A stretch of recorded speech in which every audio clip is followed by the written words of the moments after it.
Levanta tus manos al cielo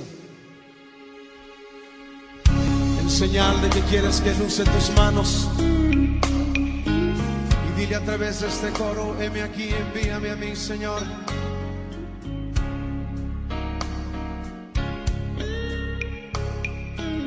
Bienvenidos a la lección 13, las 10 épocas.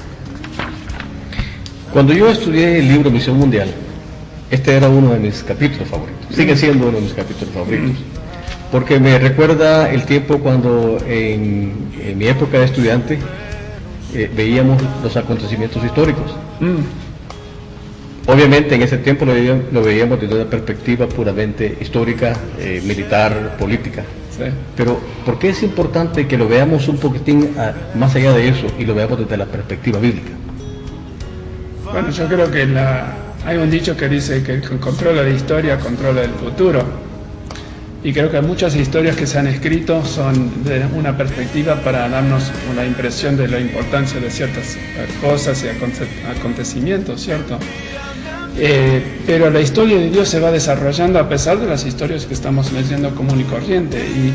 Y esto es el genio de esta lección, que es realmente el genio del Dr. Winter, que fue una persona que le encantaba la historia, fue historiador.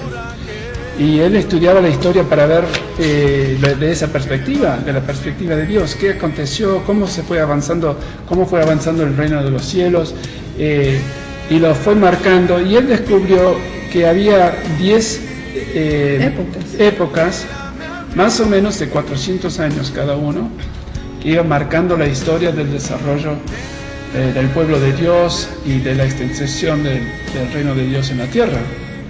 Y esto en esta lección lo va despasando, lo va elaborando, y por eso me parece que es fascinante ver la historia de este punto de vista, ¿no? Sí, aquí habla de las 10 épocas, ¿no? De los patriarcas, la cautividad, los jueces, los reyes, post-exilio, qué raro ese nombre, ¿no? Roma, bárbaros, vikingos, sarracenos y los confines de la tierra. Sí, pero hay una cosa que a mí me fascina de esta aseveración del Dr. Winter. Ajá. Y es que todos los acontecimientos históricos, las guerras, los cambios políticos que ha habido en la historia, no han sido al azar, ni es porque el hombre lo haya buscado o lo haya propuesto, sino porque es el plan y el propósito de Dios para que se cumpla, ¿no es cierto?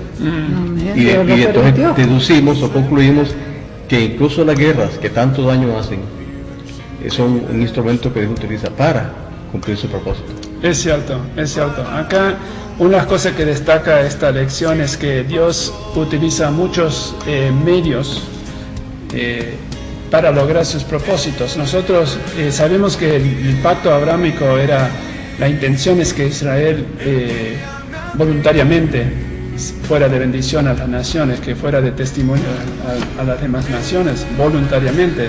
Sin embargo, en el Antiguo Testamento también vemos que hubo cautiverio, hubo invasiones, para que los pueblos lo conocieran. Por ejemplo, la invasión donde llevaron a Daniel y sus compañeros a Babilonia, que eso fue realmente un método que Dios tuvo que usar por falta del compromiso y falta de la obediencia de su pueblo para extender el Evangelio más allá de sus propios límites.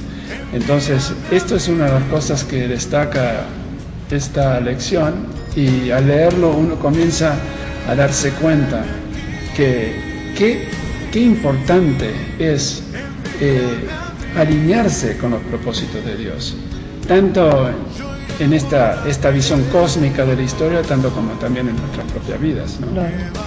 Pero aquí hay un hecho bien importante. Si la iglesia tuvo persecución, si tuvo tantos problemas para la expansión del reino de Dios, y esto se dio a pesar de todas esas dificultades, quiere decir que el desarrollo del evangelio fue espontáneo, ¿cierto? Ahora me pregunto, ¿qué tanto debe la iglesia actual continuar en esa actitud? ¿No deberíamos tener una actitud más intencional en cuanto al envío de misioneros hasta el último de la tierra? Por supuesto que deberíamos. Lo que pasa es que primero hay que evangelizar a los líderes, a los pastores, para que vean la Biblia como realmente se debe ver, como un libro misionero, ¿no? porque si la Biblia no existiera, si el hombre no hubiese pecado. Pero sí tenemos que hacerlo enfáticamente y por nuestro convencimiento, lo que la Biblia nos convence. Yo creo que esto es directamente un malentendido de lo que es la bendición de Dios, porque todos queremos ser bendecidos, siempre estamos diciendo, bendíganos Señor, bendíceme con esto, con lo otro, con salud, con los bienes que queremos.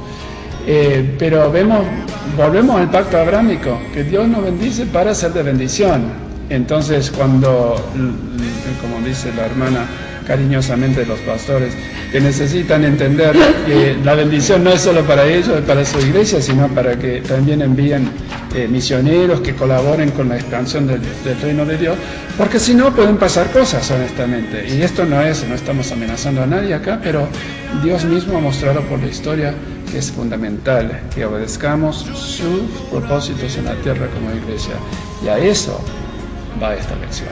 Sí, y esta lección le da sentido al Salmo 67, que el Señor nos bendice y tenga misericordia de nosotros, para que su camino, para que su nombre sea conocido en todas las naciones. Alabamos al Señor por eso. Amén. Yo iré, Señor, donde tú me quieras enviar. Yo iré a las naciones, Señor, a llevar tu palabra a los que viven en oscuridad. Heme aquí, envíame a mí. Aleluya. Oh, sí, Señor.